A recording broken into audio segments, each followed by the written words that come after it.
Bismillahirrahmanirrahim. Assalamualaikum warahmatullahi wabarakatuh.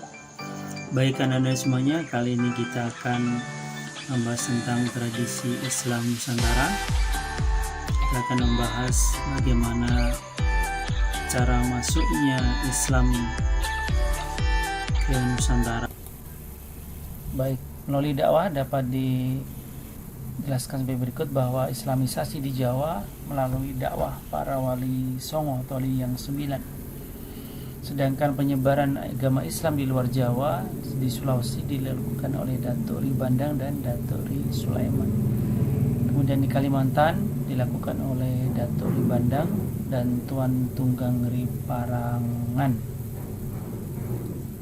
Kemudian penyebaran agama Islam di Jawa Tengah bagian selatan dilakukan oleh Sunan Tembayat atau Bait yang berdudukan di Klaten.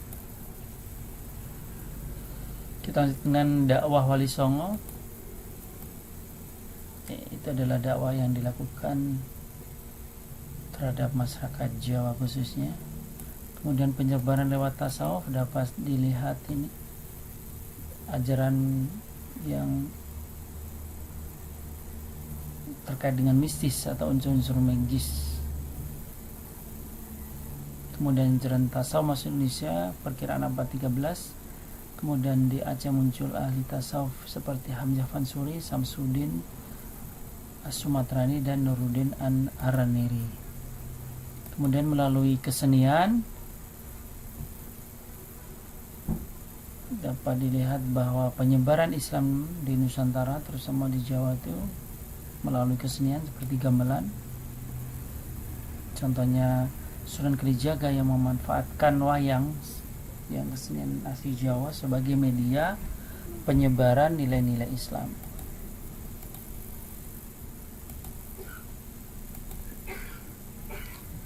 Baik, kita masuk tradisi Islam.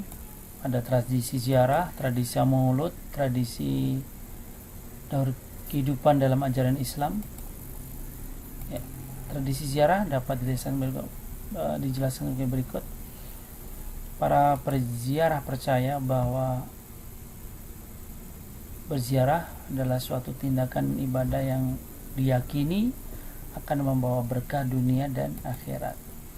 Yang kedua, ziarah dimaksud sebagai cara untuk menghormati orang yang telah meninggal. Yang ketiga, melanggengkan hubungan antara orang yang masih hidup dengan orang yang telah meninggal atau mati. Kemudian mengingat kematian. Ini gambarnya bisa dilihat, tradisi berziarah. Kemudian tradisi maulud.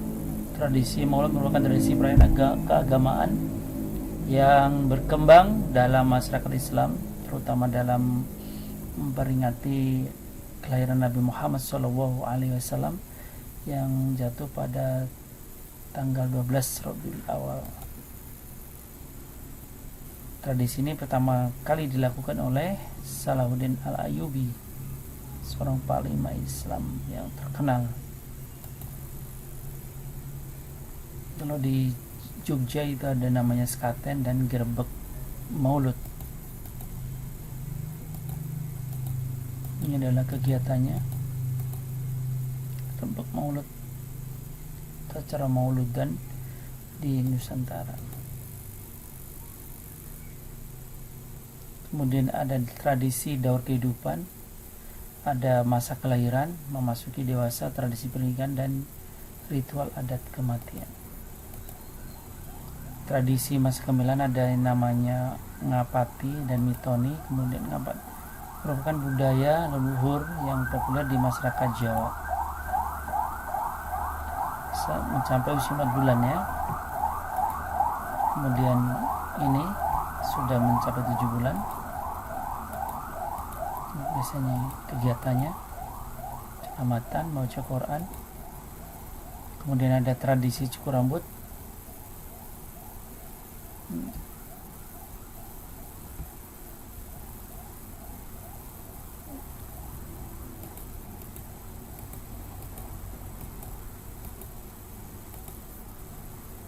Baca khatam Quran.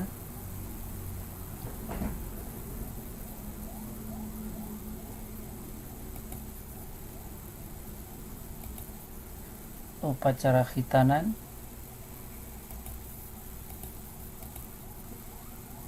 Kemudian ada upacara pernikahan yang biasanya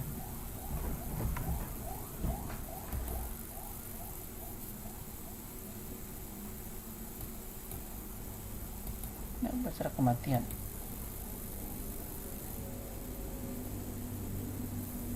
Acara tradisi Islam di Indonesia ada Dugderan di Semarang, Sekaten Jogja, Grebek Demak, kemudian Tabui di Sumatera Barat.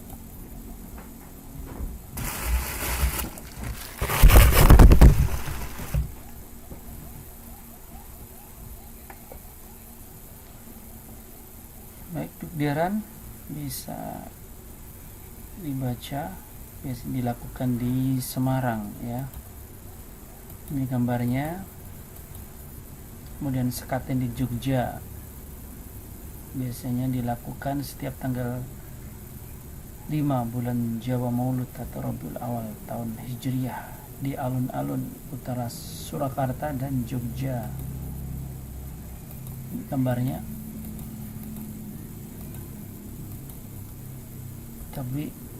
Atau Tabut adalah perayaan lokal dalam rangka memperingati Asyura atau gugur Nabi Muhammad Cucu Muhammad yang dilakukan oleh masyarakat Minangkabau di pantai Sumatera Barat, khususnya di kota Pariaman ya.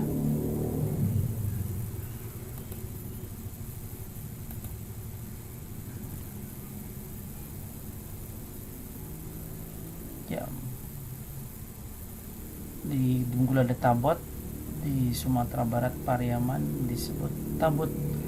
Meskipun awalnya upacara Syiah, tapi sudah menjadi upacara yang dianut oleh Sunni ya. Ini acaranya ya.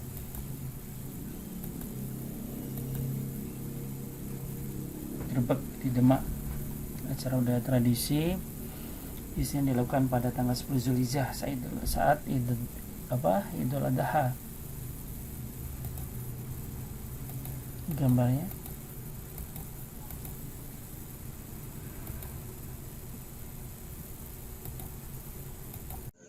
Baik Ananda, setelah melihat tayangan tersebut, mudah-mudahan Ananda makin paham tentang tradisi Islam Nusantara. Jangan lupa untuk mengulang kembali dan mengerjakan tugas yang telah diberikan. Sampai jumpa di lain waktu. Assalamualaikum warahmatullahi wabarakatuh.